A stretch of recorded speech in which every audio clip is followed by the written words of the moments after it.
በስመ አብ ወወልድ ወመንፈስ ቅዱስ አሐዱ አምላክ አሜን። የአሌክሳንድሮስና የሩፎስ አባት።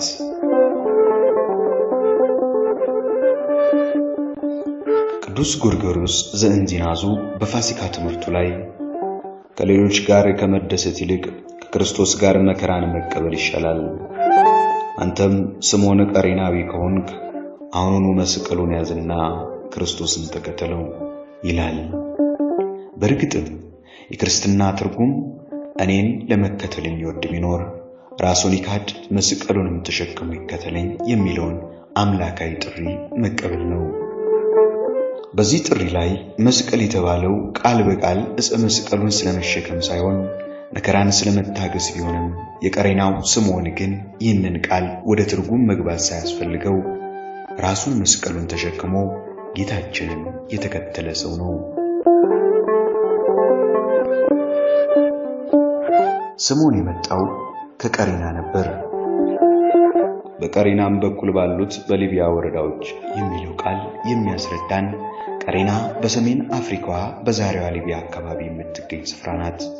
የሐዋርያት ሥራ ምዕራፍ 6 ከቁጥር 9።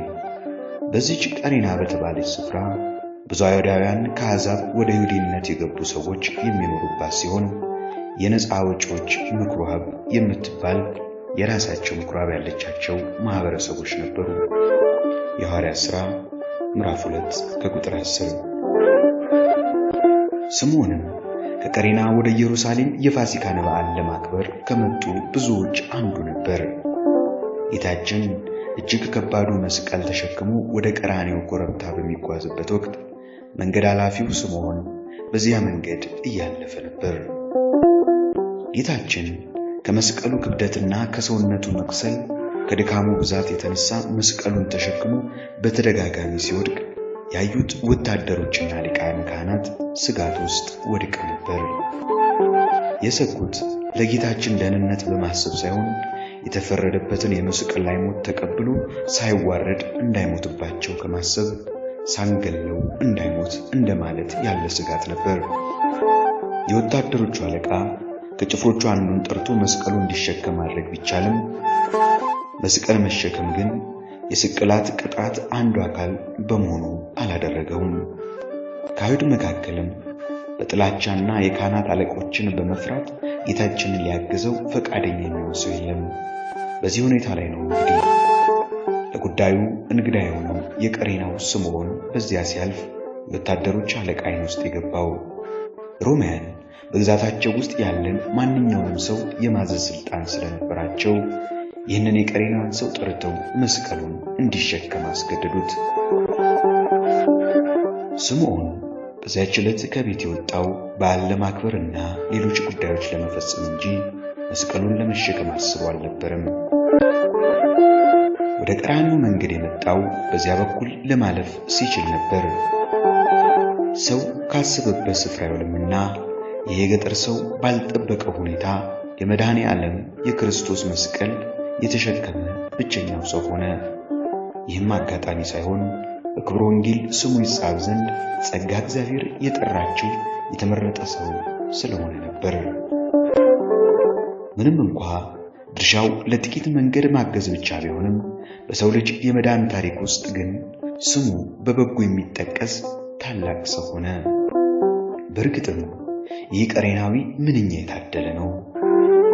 የክርስቶስ ወዝና የደሙ ነጠብጣብ ያረፈበት ቅዱስ መስቀል ለንግሥት እሌኒ ደመራ አስደምሮ ሳያስቆፍር በዕለቱ በእጆቹ ለመዳሰስ የበቃ ሰው።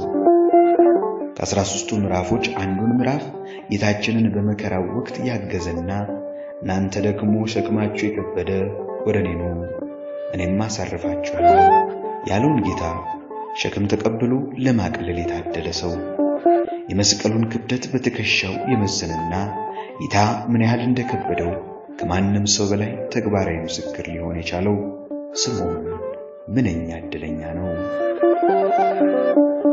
ዮና ልጅ ስምዖን ጌታውን አላውቅም ብሎ በሸሸበት ዕለት የቀሬናው ስምዖን መስቀሉን መሸከሙ ምንኛ መታደሉ ነው! ለመጀመሪያዋ ቤተክርስቲያን ምዕመናን ለሐዋርያት ጭምር ስለ ጌታችን መስቀል ክብደት ስፋትና ርዝመት ለመናገር የሚችል ብቸኛው የነገረ መስቀል ሊቅ ስምዖን ምንኛ የታደለ ነው! ስምዖን የመጣው ከአሕዛብ አገር ከምድረ አፍሪካ መሆኑ ደግሞ ሊቃውንት ያስተዋሉት ሌላ ቁም ነገር ነው። በወንጌል የእርሱ ወደ ሆኑት መጣ፣ የገዛ ወገኖቹ አልተቀበሉትም ተብሎ እንደተጻፈ እስራኤላውያን መሲሁን መስቀል አሸክመው ሲረግጡት፣ ከአሕዛብ አገር የመጣው ስምዖን ግን መስቀሉን ለመሸከም ክብር በቃ። ቅዱስ ኤፍሬም እንዲህ ይላል፣ በረከቶችን ሁሉ ይዞ የመጣው ክርስቶስን በቅናታቸው አንቀበልም ብለው በረከታቸውን ወደ አሕዛብ ወርውረዋልና መስቀሉን የመሸከምን ዕድል ለአሕዛብ አሳልፈው መስጠት ይገባቸዋል። ጌታችን ከጲላጦስ ግቢ ተፈርዶበት እንደወጣ መስቀሉን አሸክመውት ነበር። ስምዖን አንዲት ምዕራፍ ያህል ካገሰ በኋላ ዳግመኛ ጌታችን ተሸክመው እስከ ቀራንዮ ወጥቷል።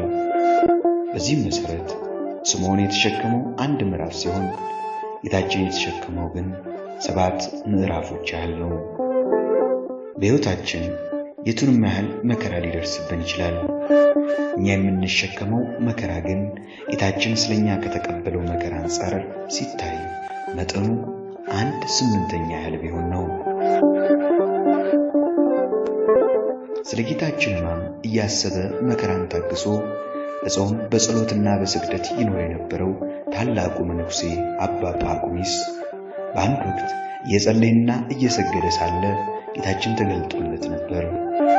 አባ ጳኩሚስ ከመድኃኔዓለም ፊት በግንባሩ ተደፍቶ እየሰገደ ጌታ ሆይ አንተን ብዬ የምሆነውን አየህልኝን ብሎ ጠየቀው። ጌታችን እኔ አንተን ብዬ ሆንኩልህን ብታውቅ ኖሮ ይህንን ባላደርግ ነበር ብሎ መልሶለታል። ክርስቲያናዊ ሕይወት መከራን የመታገስ ሕይወት ነው። ጌታችን መስቀሉን ከተሸከመ በኋላ አሳልፎ ለስምዖን እንደሰጠው ለእያንዳንዳችን በሕይወታችን የሚሰጠንና የምንሸከመው አንድ መስቀል አለን። የክርስቶስን መስቀል ተቀብሎ የተሸከመው ስምዖን ከጌታችን መከራን ተቀብለው በእሳት በስለት የተፈተኑት የመጀመሪያዎቹ የክርስቲያኖች ሰማዕታት ምሳሌ ነው። ከዚያም በኋላ ደግሞ እሳትና ስለት ባይገጥመንም በሕይወት ዘመናችን የረሃብ፣ የደዌ፣ የስደት፣ የራቁትነት፣ የማጣት፣ የፍርሃት የመሳሰለው ሁሉ መስቀል በሕይወታችን ውስጥ ይገጥመናል። ሐዋርያው ለእኛም የሚገለጽ ዘንድ ካለው ክብር ጋር ቢመዛዘን የአሁን ዘመን ስቃይ ምንም እንዳይደለ አስባለሁ እንዳለው በአጭር ዘመናችን መካከል መስቀላችንን ታግሰን ብንሸከም ለዘላለም ዕረፍት እንበቃለን። ሮሜ ምዕራፍ 8 ቁጥር 18። እንደ ስምዖን ታግሰን መሸከም ከቻለን ስማችን በሰማይ መጽሐፍ ይጻፋል። ራዕየ ዮሐንስ በበጉ ደም ልብሳቸውን ያጠቡ ካላቸው ከነዚህ ቅዱሳን ጋር እንኖራለን። ከሽማግሌዎቹም አንዱ መልሶ እነዚህ ነጩን ልብስ የለበሱ እነማን ናቸው? ከወዴትስ መጡ አለኝ። እኔም ጌታ ሆይ ታውቃለህ አልኩት። አለኝም ከነዚህ ከታላቁ መከራ የመጡ ናቸው። ልብሳቸውንም አጥበው በበጉ ደም አነጹ። ስለዚህ በእግዚአብሔር ዙፋን ፊት አሉ። ሌሊትና ቀንም በመቅደሱ ይመለከቱታል። በዙፋኑም ላይ የተቀመጠው በእነርሱ ላይ ያድርባቸዋል። ከእንግዲህ ወዲህ አይራቡም፣ ከእንግዲህ ወዲህ አይጠሙም። ፀሐይ ትኩሳትም ሁሉ ከንቱ አይወርድባቸውም። በዙፋኑ መካከል ያለው በጉ እረኛውም ይሆናልና ወደ ሕይወቷ ምንጭ ይመራቸዋል። እግዚአብሔርም እንባዎቹን ሁሉ ከዓይናቸው ያድሳል። ራእይ ምዕራፍ 7 ከቁጥር 13። የቀሬናው ስምዖን በዚያች ዕለት መስቀሉን በመሸከሙ ለራሱና ለብዙዎች የቀሬና ሰዎች ወደ ክርስትና መመለስ አንድ ምክንያት ሆነ። ከቀሬና ሰዎችም ከራሳቸው አልፈው ለሌላ የሚሰብኩ ክርስቲያኖች ተገኝተዋል። ለእነርሱ ግን የቆጵሮስ የቀሬና ሰዎች የነበሩ አንዳንዶች ወደ አንጾኪያ መጥተው የጌታችን የኢየሱስን ወንጌል እየሰበኩ ለግሪክ ሰዎች ተናገሩ ይላል የሐዋርያት ሥራ ምዕራፍ 11 ቁጥር 20። በዛች በስቃይ ሰዓት የጌታችንን መስቀል የተሸከመው ስምዖንም በረከቱ ከራሱ አልፎ ለቤተሰቡ ተረፈ። በዚህም የተነሳ ወንጌላዊ ማርቆስ ወንጌሉን በሮማይስጥ ሲጽፍ ስምዖንን የጠራው በቀሬና ሰውነቱ ብቻ አልነበረም። በሮማና በክርስቲያኖች ዘንድ ታዋቂ በነበሩት በልጆቹ ስም የአሌክሳንድሮስና የሩፎስ አባት ብሎ ጠርቶታል። ማርቆስ ወንጌል ምዕራፍ 15 ቁጥር 21። መስቀሉን ታግሶ የተሸከመው እድለኛው ስምዖን መስቀል በመሸከሙ ልጆቹን የሚያስጠራ አባት ብቻ ሳይሆን በክርስትናው በሚታወቁት ልጆቹ የሚጠራ አባትም ለመሆን በቃ። ወስብሐት ለእግዚአብሔር።